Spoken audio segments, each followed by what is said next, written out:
পুরনো বছরকে বিদায় ও নতুন বছরকে বরণ করে নিতে সাংগ্রাই জলোৎসবে মেতেছেন পাহাড়ের মারমা সম্প্রদায়। এ নিয়ে আরও জানাতে রাঙামাটি থেকে যুক্ত হচ্ছেন সহকর্মী জিয়াউল হক। জিয়া, কি আয়োজন চলছে সেখানে?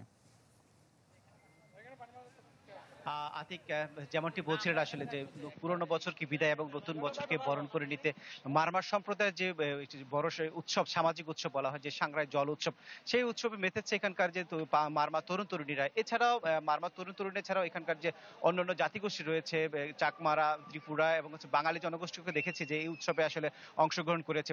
একনল হ্যান্ড ওয়াশ 100% প্যারাবেন ফ্রি, তাই নিরাপদ হাতের জন্য আস্থা রাখুন। শুরু থেকে সকালবেলা আসলে যে বিভিন্ন সাংস্কৃতিক অনুষ্ঠান চলছে এবং কিছুক্ষণের মধ্যে প্রধান অতিথি উপস্থিত হবেন। তারপরেই আসলে মূলত যে সাংগ্রাই জল উৎসব সেটি আসলে শুরু হতে হবে।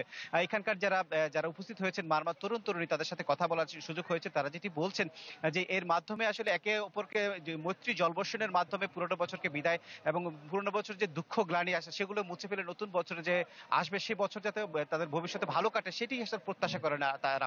এবং আয়োজক কমিটি বলছেন যে পাহাড়ে যে সম্প্রীতির বন্ধন রয়েছে সেই বন্ধনটাকে দৃঢ় করার জন্য এখানকার যে জাতিগোষ্ঠী বসবাস করে সবাই যাতে একত্রে বসবাস করতে পারে সেটি তারা প্রত্যাশা করছেন বলে আমাদের জানিয়েছেন।